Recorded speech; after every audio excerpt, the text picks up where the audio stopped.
Fabulous. I think we can make a start. So can everyone hear me? If everyone can kind of maybe give me a little thumbs up if they can.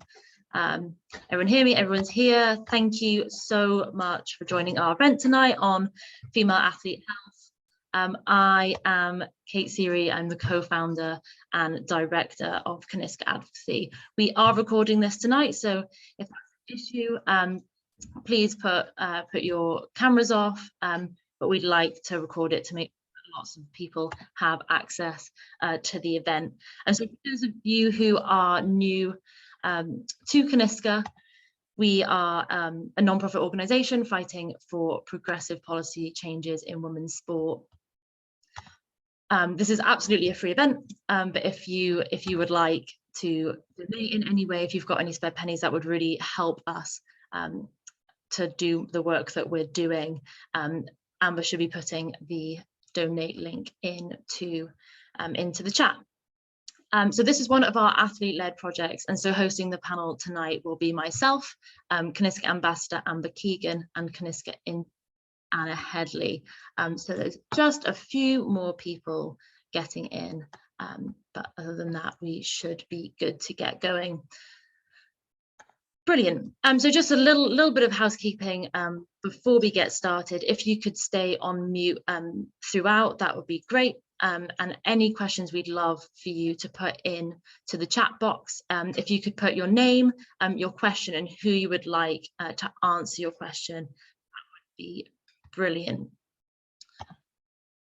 So, last thing, if you could change your setting to speaker mode in the right-hand corner, that will show you the person that is speaking at that time, and that will be really cool for you.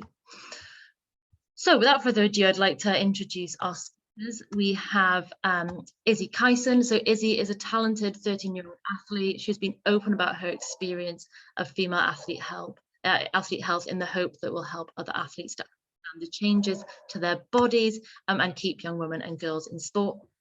We have Marilyn Okoro. Many of you will know her name. She's an international middle distance athlete and Olympic, world and European medalist. Now retired, Marilyn is the lead wellbeing mentor for Graceful Girls, who provide powerful information and tools to support female athletes.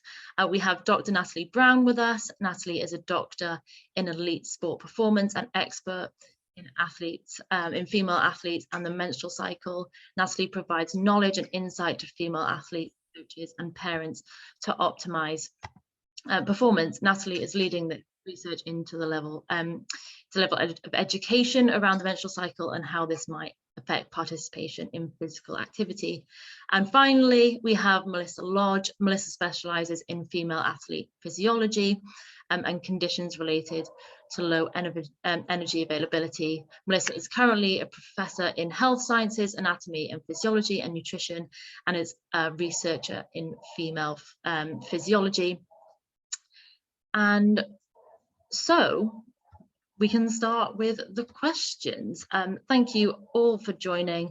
Let me just have one last check. We have everyone in. It's a brilliant turnout. Thank you so much again for joining. Fantastic. So what we're going to do is we're going to start out by talking to Izzy. And as I said, Izzy is a young athlete who's been incredibly open about her experiences. And it is so powerful to hear the stories of a young athlete. So Izzy, we'd love to hear about your experiences of going through puberty in sport.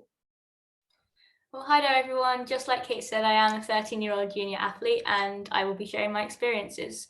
So it all started with a massive gain of weight a couple of months before my first period when I was 12, nearly turning 13. And I gained 6 kg in the space of almost a month, which was quite a scary change for me. And it made me feel a lot less confident in my body. And I stopped wearing crop tops. I started to wear longer t-shirts, such as vests. But what was strange about that weight change was that I was still doing my training regularly, and I was still maintaining a healthy lifestyle. And I'm not saying there's anything wrong with having a bit of body fat. It was just, it happened so quickly. And to me, who was quite lean and had like a mini 6-pack, it was quite a sudden change.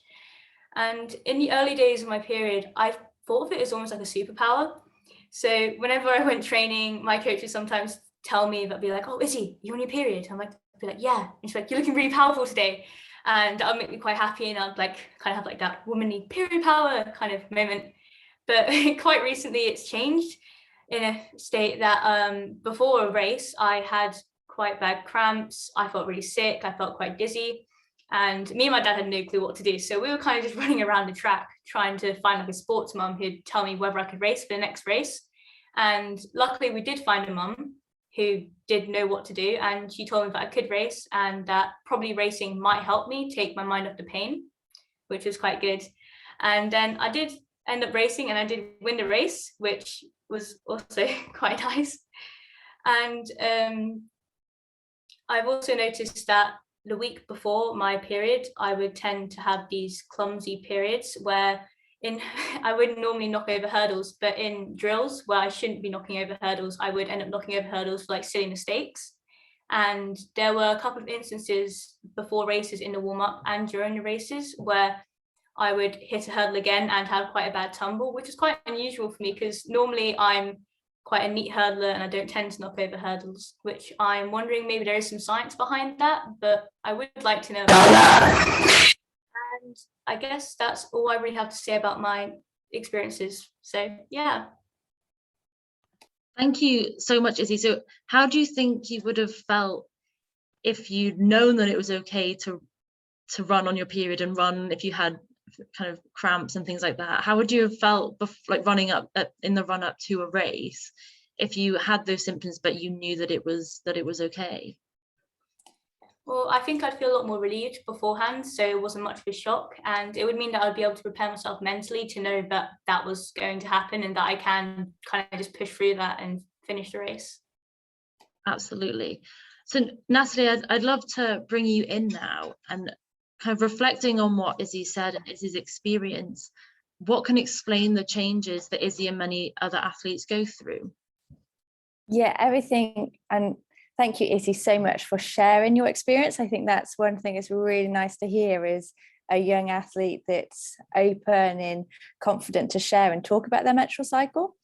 I suppose puberty is like a time of change. So exactly what you've described there around gaining weight, starting your period, that's all can be really normal, especially for girls in sport, more so than if you compare that to boys and what their changes are like through puberty. But also combined with that is you mentioned how to start off with how you felt when you were having your period, and now that's maybe changing slightly. And actually, it's really normal for the first 2 to 3 years after starting your period that symptoms can be really variable. Periods can also be really irregular. So like a normal regular menstrual cycle would be like 21 to 35 days, whereas for a girl that's just starting their periods, that can really vary and have much more time differences between when they have one period to the next. Things like cramps and heavy bleeding can also be way worse within those first couple of years. So again, everything that you described is completely normal that we see in a lot of females. But again, it's maybe not something that we know about. And finally, you mentioned you'd like to know like the science more behind feeling clumsy in hurdles. And that is 100% not just you. You get a shift because of in your menstrual cycle, you've got these repeating patterns of hormones that are fluctuating up and down. They're interacting and around all of your body and also interacting with your brain. And actually it can cause things like a change in spatial awareness. It can maybe change your coordination, which obviously those linked together really describe then how it's affecting you, especially things like hurdles when you're having to like change your coordination. And also if you're feeling a bit clumsier, just that would definitely all tie inside. And that normally is kind of like a week to 10 days before you're due on your period, that's super, super common. So what would you say, Natalie, is what should coaches be doing to support athletes and support women athletes through this phase in their life? But also, how can they change the coaching? What's the science behind when you're on your period? What should you be doing as an athlete that's different to other times in your cycle? Okay, I'll start with like the first part of that question. And I suppose the first thing for me is a lot of girls don't have the confidence or the openness to share information about their period as Izzy has done. And that's kind of why I started with that I've worked with a lot of females, and not just younger females, also kind of senior Olympic, Commonwealth level athletes that say to me, there's no way I will speak to my coach about my period. And I suppose that's one thing for me to start trying to change, and for all of us to do that together, is to give girls more confidence to talk about their periods. It's completely normal. It's a biological function. When we're training, we talk about heart rate, we talk about what we're eating, we talk about times we're training. The menstrual cycle should just be one of those other factors that are affecting our training and performance. But also from a coaching perspective, is really actually for coaches to take the lead and try and make it an open and supportive environment where they ask girls about their menstrual cycle and are supportive in what girls are saying and listening to how they feel, how it's affecting them in training. And then ultimately that leads on to how coaches could then adjust training. So for example, with Izzy, when you're talking about coordination, if I use that as an example, if that's okay, it might be the fact that we work really hard the week before, so you get used to feeling less coordinated and still being able to get over the hurdles. So if you're at competition and you know that's your phase of your menstrual cycle, it's not a worry, it's not anxiety. You know you can still perform because you've practiced it when you're at your worst. But also that means that there might need to be more support in coaching through that. So actually, how can we really help with technique? How can we also manage the frustration during that time? So it's kind of adjusting based on the individual. The hardest part around change in training is everyone will have their own unique experience of their menstrual cycle. So not any one of us sat in this room will probably have the same experience, which does make it hard for coaches because it can't just go, well, okay, everyone the week before their period is going to do this training and everyone the week after their period is going to do this training. We have to be really individual based on what symptoms are experienced and how they're responding to the changes in hormones. And I suppose that's where that supportive and open environment comes into play. The coaches can understand what symptoms the individual has and then adjust things as required, because there's no reason we can't perform at any time of our menstrual cycle. You know, Olympic medals have been won at any time of the menstrual cycle, but it might just mean we need more support or more recovery, or really focus on our sleep because we feel more tired, or a little bit more help because we've got lower motivation. And it's those kind of different things for me that a coach can do more so than completely changing a whole training program based on the menstrual cycle. Thank you so much for that, Natalie. I think that's so important to understand, that it's so individual, and actually just the message that it's normal and it's okay. And even that understanding is that maybe if you do a training session and it doesn't go so well, to understand that, you know what, like, it's okay this week, I know that this happens, and that can, I guess, calm a lot of nerves and anxiety. I guess kind of the last question before we go on to the next kind of section of this panel event: how often do you see this happening with school age girls and people worrying about it, and how does that lead to the issue of dropout around the age of kind of teenage girls? Yeah, I mean, at the moment, we've been doing some work with a few other organisations, and actually periods are becoming one of the highest factors that girls don't take part in physical activity or don't take part in PE, which to me is, I find that really shocking, but also a real big concern, because there's ways that we can support and manage that so it's not a barrier to taking part. So I suppose, answering back to front, it's having a massive impact on girls taking part in physical activity. It's causing them to drop out of sport.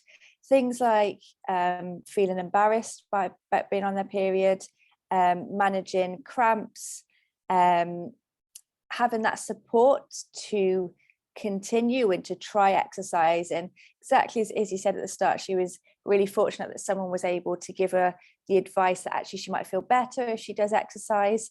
But a lot of the time that information is not supported to young girls. So actually doing, going for a light walk, doing some stretching and just getting started in exercise can actually make a lot of those symptoms feel much better. But sometimes that kind of education and support isn't being communicated. So it's having a real impact on girls in school. Thank you so much, Natalie. And I guess just to round off, bringing it back to Izzy, is this something that your peers and your friends at school go through or talk about, or is it something that you've noticed that your friends are dropping out of sport? It is quite a big thing that I have noticed, especially girls in the older years. Well, in my athletics club or like in school, there wouldn't be as much like older girls doing sports. And I noticed this quite a few years ago when I was a bit younger, and I kind of found it a bit weird. I was like, how come there's loads of younger girls? And then as soon as you get to, I don't know, like under 17s or something, like there's only like, I don't know, like 5 people doing it in the club or something. But I was quite baffled by that, and I did really want to know why. And that's brilliant that you've been speaking out about it, because so many more people are going to understand what they're going through and hopefully won't end up dropping out. So what you've been doing, Izzy, is so powerful. So thank you. So now I'm going to pass over to Amber, who I said at the start is one of our Coniska women who has been leading this project and this campaign. And so I'm going to hand over to Amber now, who's going to start talking with Marilyn and Melissa. Good evening. Thank you for some of the questions coming in, either through everyone or via a direct message. Feel free to keep dropping them in as we go through the next part. And at the end, we'll have plenty of time for questions. So yes, on to Marilyn and Melissa. So Marilyn, if we can start with you, please, kind of an incredibly accomplished athlete and kind of you've been in sport a long time, had an incredibly successful career. I was wondering if you could just speak for a minute, I suppose, about your experience of being a woman in sport and some of the challenges that you faced. Yeah, absolutely. Thank you so much for inviting me. I guess it all started off, and I just loved listening to Izzy there because, I was just trying to put myself in her shoes. I wish I was as knowledgeable and as confident at 13. However, I did have a fun introduction to sport, playing for my school. It was an all-girls school, and we were just encouraged to just be free, and running was a natural way to do that. I actually started my sporting career in lacrosse and I just ran everywhere. So my PE teacher thought it was a good idea to go to running club. And that's where I met my first coach, who so much more than just a coach. He was like my dad. I came from a really an area of great deprivation in northwest London. So I didn't have that family support structure, so school was really important for me, and this is why I partnered with Becky and Graceful Girls, because it's heartbreaking that at school level, girls are dropping off, because for me it was where I found my friendship groups, my community, my confidence, and no way did I think at 10 when I started running that I was aiming for the Olympics, because I had my mum at home telling me that running was not a career, but it was freedom, and I knew it was going to lead to somewhere.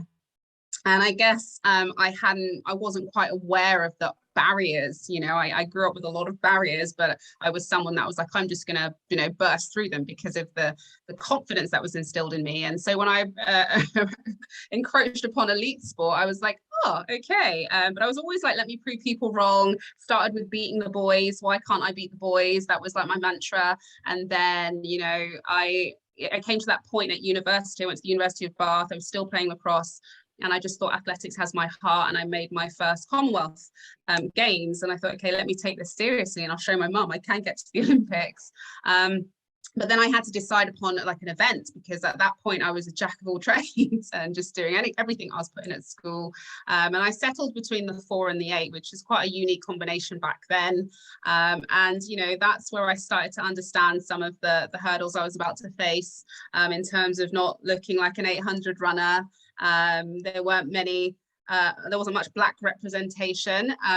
So in terms of, what is this girl doing? How's her training going to look? It was really, really difficult to try and find someone that was willing to work with me. But when I did, we managed it.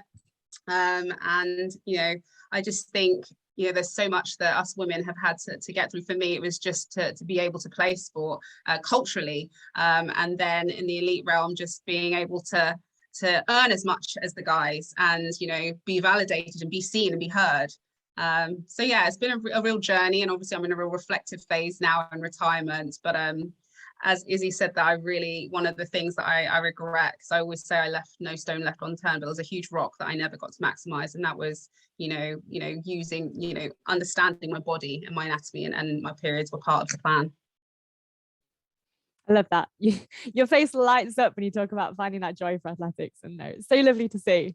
But yeah, you also mentioned there about kind of like representation in sport, and this is something that doesn't just affect elite runners, as you kind of alluded to as well. It affects all athletes from kind of PE at school all the way through up to Olympians like you. So if you're comfortable, would you mind just elaborating a little bit on that? I suppose maybe some of the discrepancies you saw or experienced. Yeah, I just think it's really important that people understand it. Yeah, absolutely. And, you know, thanks. It's important. It's a safe space to have these conversations. So I'm more than happy to share. I think when I think about that, you know, we're looking at the data gap, and there's not much about women, you know, but then if you think about Black women and underrepresented communities, there's even less. And that's what I found. I realized, because I was kind of on the cusp of two events, I was always just assumed I was a sprinter. And I know some people have run 800s here. You can't just get away with sprinting all the time. 800, I did try, but it doesn't work like that, you know. So for me, it was always a question of how I applied the mileage, and there was just so many assumptions made, and people trying to say I couldn't do things, like I couldn't run a 1500. I dragged myself around in 411. I can run a 1500, but it was, you know, understanding, and also for me, being very careful to not get injured, you know, unnecessarily, and by whether it's overtraining or simply, you know, overloading the system. And so that's what I just felt like. It was because I was so different. It was almost, I was disregarded. And that's kind of how you feel. It's a shame, because I think athletics, especially, and sport, has a lot of representation from, you know, ethnic minorities, and especially a sport like athletics, but there isn't enough done to nurture that talent coming through, and that's a shame. And that's something that, you know, I'm a huge advocate for and would love to see change. Yeah, at Kaniska, we were having a conversation recently. Like you say, there is a lot of diversity within the sport, but that's not necessarily showcased. Yeah, and, you know, I think for me, I felt like the reason was because when I looked at, you know, board level, there wasn't anyone that perhaps was able to see it from my lens. And so those are some of the changes that I know are definitely happening sport-wide, getting more diversity and representation, having a seat at the table in order to make those decisions that are trickling all the way down. Yeah, so important. Something else you touched on there was overtraining. So if I could go to Melissa now. So something that she's been talking about a lot, and thankfully we're trying to kind of see more research in this in sport recently, is RED-S. So Melissa, would you mind just explaining to our audience a little bit about what RED-S is and what's the scale of the problem? Of course. So relative energy deficiency in sport can be called REDS, or sometimes you see it as RED-S. We're all kind of capturing the same thing here. And really what it is, it's this model that's showing us with relative energy deficiency in like the center of this spoken wheel, where that could be defined depending on the research or the study that we're looking at through the lens of low energy availability. And the state that arises because of either not enough energy intake or so much energy output that we're not getting an appropriate response for the energy that's needed, which can come from, like you mentioned, an overtraining state, but we can also see overtraining in its own camp by itself without this energy availability piece. So sticking with this low energy availability, we're going to see certain health consequences in our athletes, which are very important to the clinical side of taking care of these athletic cases. And I'm going to go through all 10 of them. So it is an extensive list, but as we can see in the research and physiologically, we have a lot of health impairments that arise from this state of energy deficiency. So we expanded the IOC actually updated their position statement from the American College of Sports Medicine, who originally proposed this idea of the female athlete triad, which encompasses menstrual function, which we heard from Dr. Brown about normal menstrual function, but you would see some impairments or dysregulation of the menstrual cycle, as well as bone health impairments. Now, taking the REDS model, we have those two health consequences and we're going to add to them. So we tend to see impairments or dysfunction to our endocrine system, metabolic system, hematological, which is like our blood, growth and development, especially in our puberty aged athletes. We see psychological impairments, cardiovascular detriments, gastrointestinal consequences, and immunological dysfunction. So it's quite an extensive list of health consequences that we'll see in our athletes. And I'm sure the participants here today understand that we could stop there and that would be important enough to raise a red flag to say, this is something we need to focus on.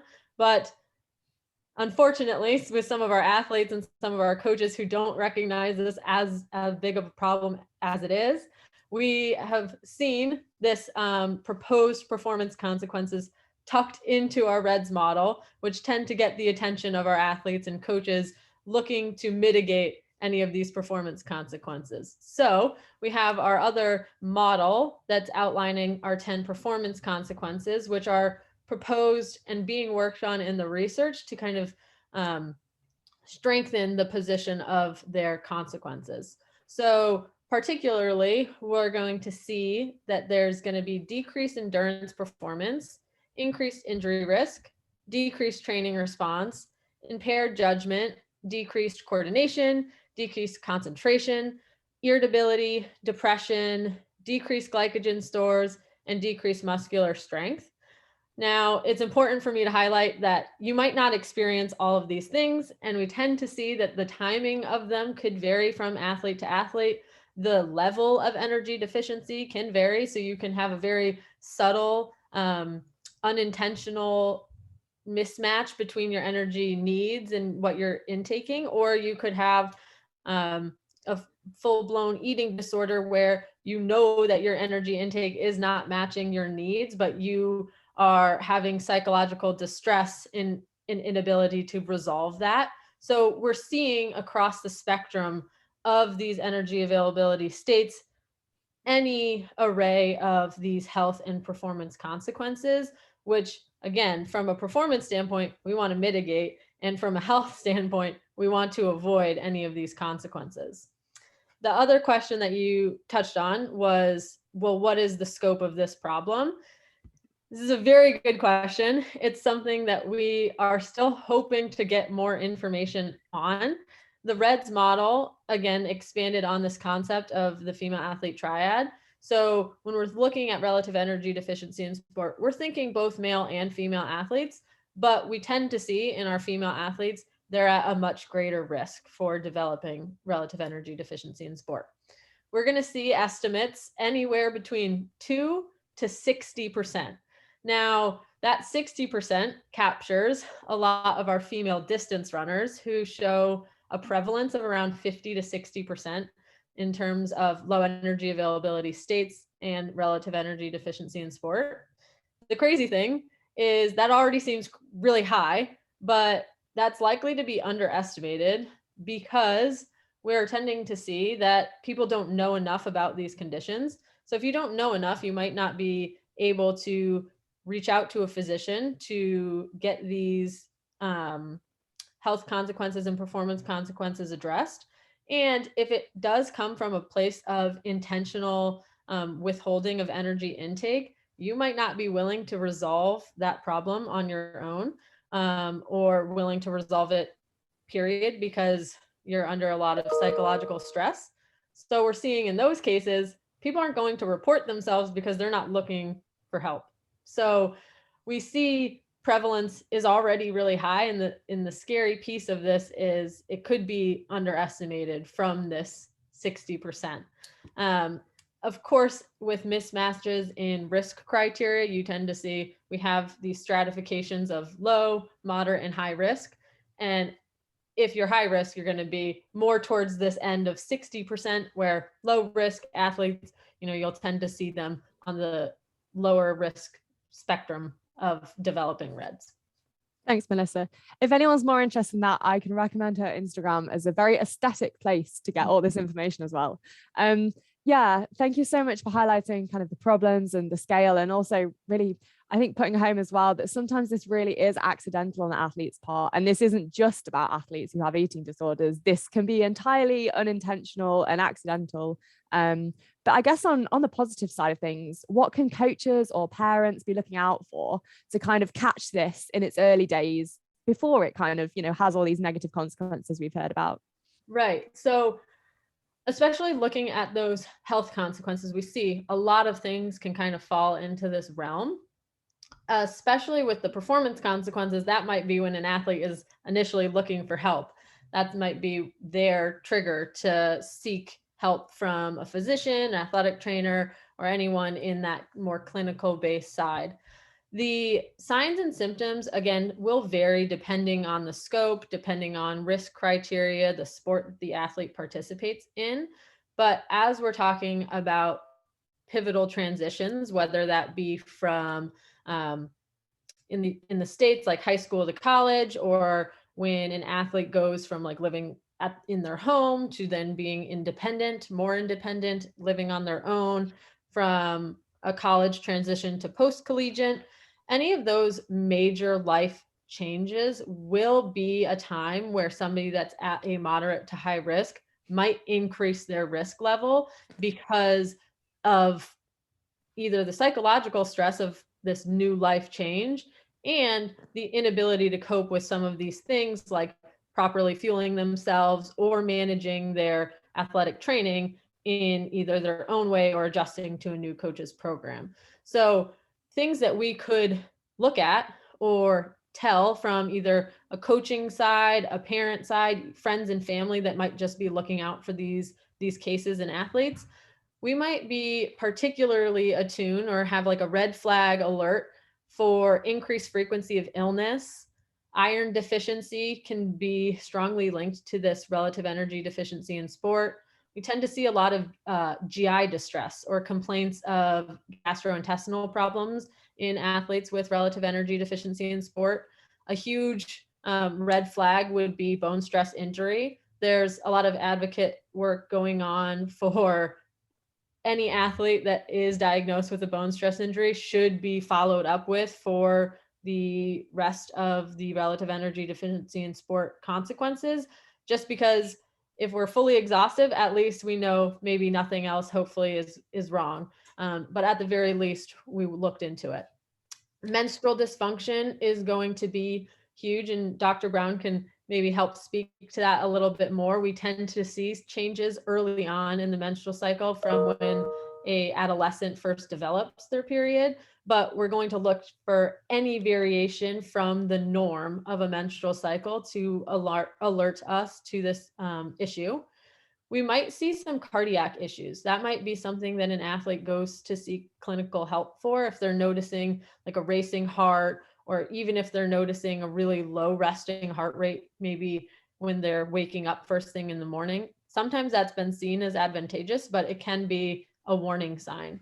Any sleep disruptions, sudden food intolerances, any of these depressed moods or increased anxiety states, these would be things that we'd be looking for. Again, coaching changes, especially training changes from season to season. If there's a spike in the amount of volume or intensity that an athlete is doing, sometimes we only look at the volume piece of training, where if intensity is being ramped up, you just want to make sure, again, whether it's from an intentional or unintentional place, that that training demand is being matched by the energy intake. So these are all things that it's hard to put together. If the parent is in the home with the athlete, it might be easier to help push this conversation along. But when you're on your own, you might see a coach only a couple hours for a day, or you might see your teammates, but you're not spending all day every day with them. So it might be hard to piece these together, but these are definitely things where maybe you had an athlete that developed a bone stress injury and you kind of resolved the issue, went on training once they were able to heal. But these are things where we really want to dive a little bit deeper when we see some of these warning signs crop up. Makes a lot of sense. Natalie, would you mind kind of giving us a quick insight, I suppose, into how coaches can use all of this information to help inform their coaching around female athletes? It's something we're seeing more of. So yeah, love for you to speak to that. No problem at all. I think one of the key things, I suppose, that links with kind of what Melissa's just been talking about, and of what symptoms are that are experienced in the first place. So through monitoring, through tracking individual symptoms, then that's how a coach can then help support, help manage, and also be aware. So obviously, Melissa's just been saying that, but if there's any kind of irregularities, well, if we can kind of try and map what is regular, it makes it much easier to then detect, and for a coach to also be aware of when those things maybe become irregular. So when maybe periods are changing, or when there's a change in mood or anxiety, or whether that's related to intensity of training or volume of training. So for me, the really important piece is around that monitoring, and a coach and athlete then working together, and kind of using that within training to then be able to support and adjust. Thank you. Yeah, that's a really important point. Thank you. I suppose, well, talking about things, Izzy, how have you found your experience talking about things? Have you had other athletes kind of be more open to chatting to you about it? Or yeah, love to just hear from you on this one. Well, I haven't necessarily had athletes ask for direct advice, but I have noticed a change in attitude towards the subject about periods and puberty in general. For example, in my training group now, dads would sort of come up now and just be like, oh yeah, my daughter's on her period, so she might be a bit tired today. Like they'll be talking to like the coach about like an injury, whilst beforehand they'll be a bit more like closed off about it and they wouldn't say as much. And in the group, it has opened a lot more of a safer environment where I have had girls talk about, oh yeah, I've got really bad cramps today. And oh yeah, don't worry, I've had that too. And we have those kind of conversations to help support each other. No, that's really lovely to hear. No, yeah, we can make the change we want to see. Marilyn, if I could come back to you on this one. Listening to Izzy speak there, kind of how's that been for you? Like, what's the positive change that you've seen, I guess, in between kind of your generation of athletics and Izzy's generation? I'd really love to hear from that one, and then we'll get on to audience questions after that. Absolutely. I mean, it's like you can just hear them there, just normalizing it. Whereas with us, it was like something, you got two heads or something. Gosh, we don't want to hear that. You're going to run crap kind of thing. But I think one of the great changes I'm seeing is that, the ideal of a role model is changing. It's a lot more realistic and healthier. And I just think this generation coming up is a lot more fearless. They're finding their voice and wanting to speak out and ask questions. So yeah, we've still got work to do at school age, but it is getting there. And I think the more they see, trailblazers like Izzy and their peers speaking up, and it starts with, speaking amongst each other, but the more they have role models speaking up on their behalf as well, it can only get better. Oh, brilliant. Thank you. Yeah, so now I am going to pass over to Anna, who is a triathlete who has been kind of, well, this whole thing was her idea in the beginning, this scheme. So Anna, are you ready for audience questions? Yeah, I think we are. I had lots of questions coming through, so can you hear me okay? Just give me, yeah, perfect, okay. So we're going to start with a question for Natalie. So earlier in the call, we mentioned about senior athletes and junior athletes don't feel that comfortable talking about their periods with their coach. And the question was, how can male coaches show that they're willing to talk about these issues, and how can we get male coaches more comfortable in talking to young females about their menstrual cycles in an appropriate and supportive way? That's an awesome question, and hopefully one that we're starting to see a change with already.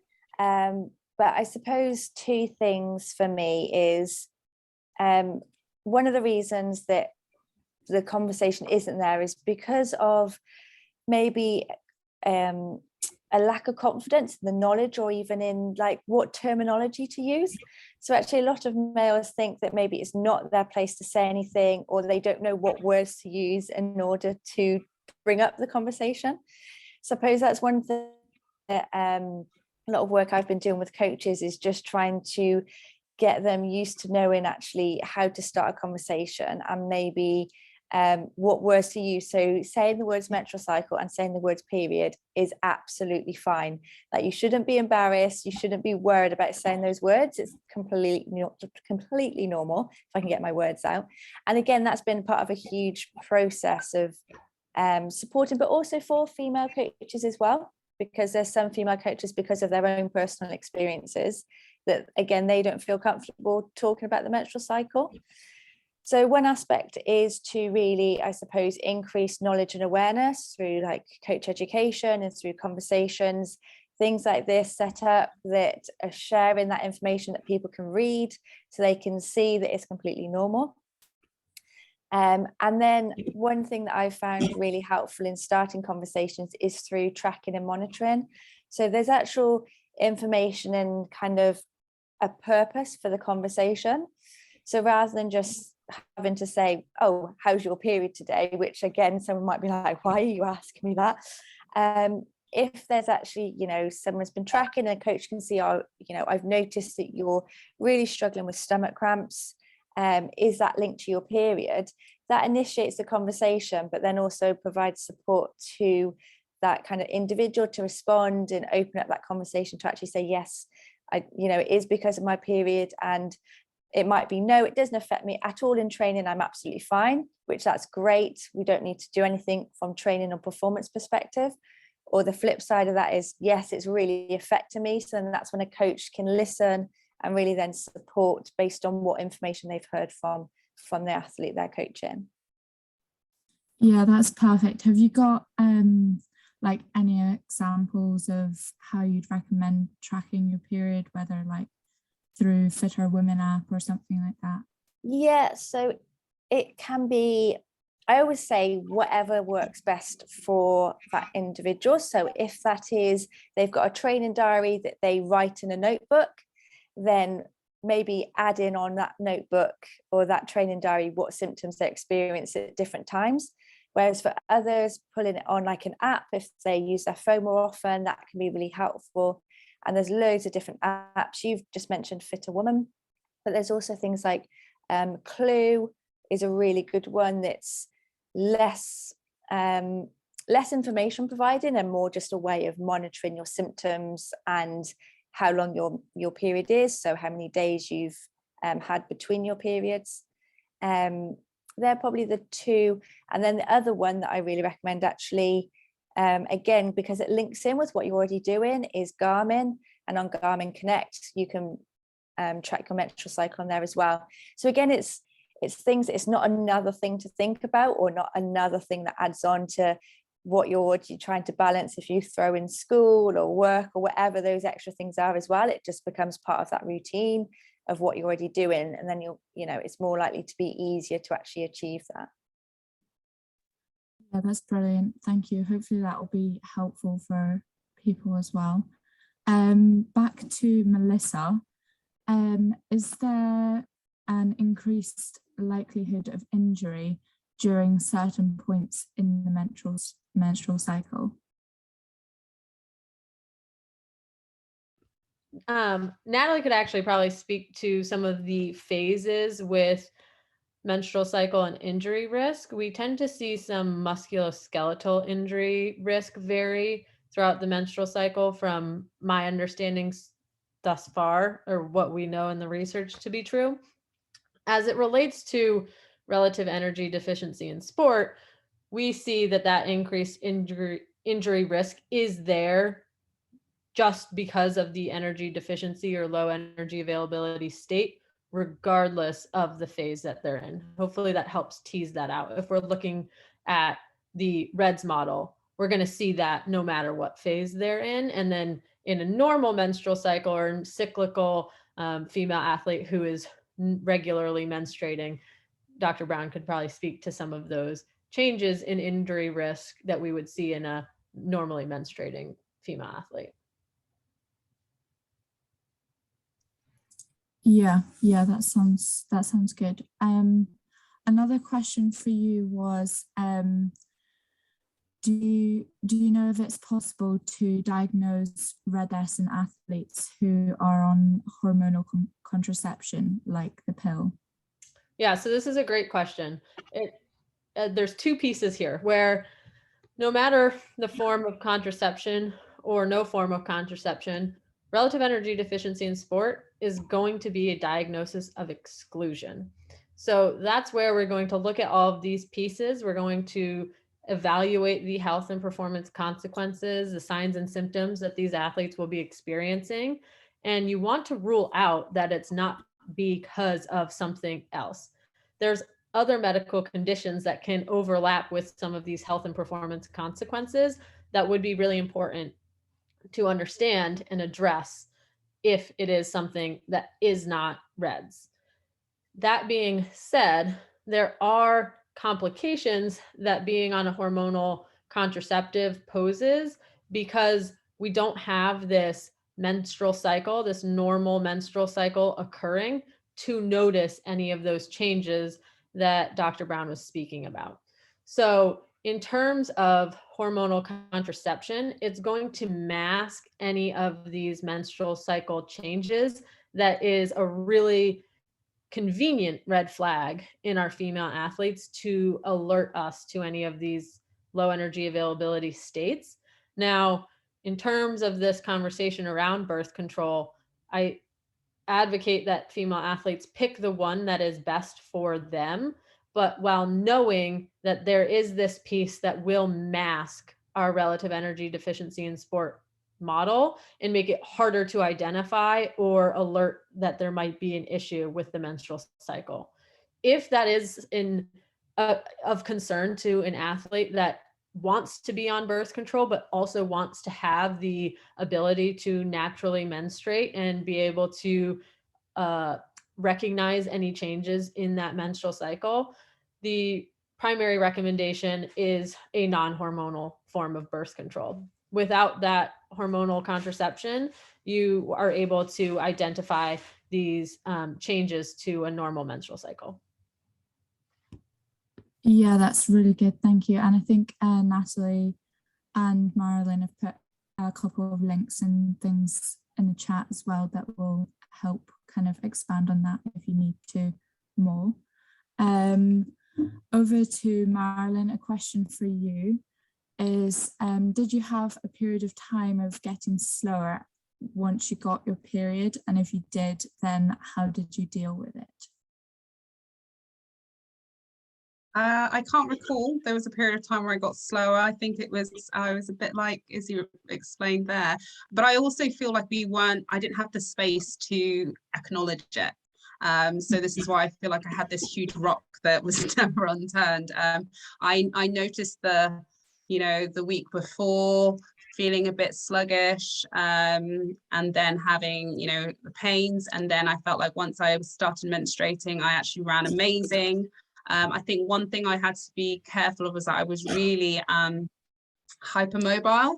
And so like I'd sprint and I was like, whoa, I'm flying. But then quite often I would almost overexert myself. And I remember a couple of times I had some 200 sprints quite close to my menstrual cycle, and I would pull a hamstring or a calf. So yeah, but it was never talked about at the time. I didn't have anyone to share it with. I remember having acupuncture once, and it was just so excruciatingly painful. And luckily a female physio came over and she said, is it your time of the month? don't have needles. Yeah, learned the lessons the hard way. And I just wish, like, as meticulous as my coaches were, I had all male coaches, at putting my program together. I wish we could have planned around my cycle and really utilized that to my strength. I remember winning lots of races on my period, but because I was like, okay, I can't mess up because it's going to be the reason that someone has a go at me for not running well, rather than actually the science behind it and understanding it. So yeah, I wouldn't say I had a period of being slowed down. I just never really fully understood my body, and it's only in retirement now I'm transitioning to another body and trying to get to, I'm having all the feels, and it's like things that I wish I could have learned along the way on the journey to make my transition a bit easier as well. Yeah, so what would be your advice from your experience of not feeling like the conversations were happening? You said you had male coaches. What would be your advice for young females to feel more confident to speak to their male coaches or to their coaches in general about their periods? I think in terms of comfortability, it's finding who you can talk to.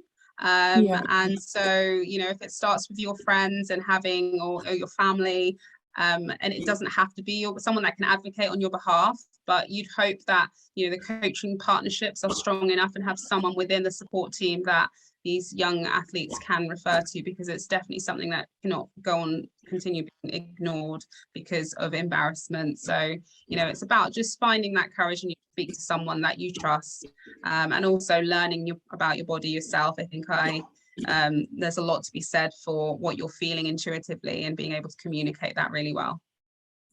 Yeah, that's brilliant. Thank you very much.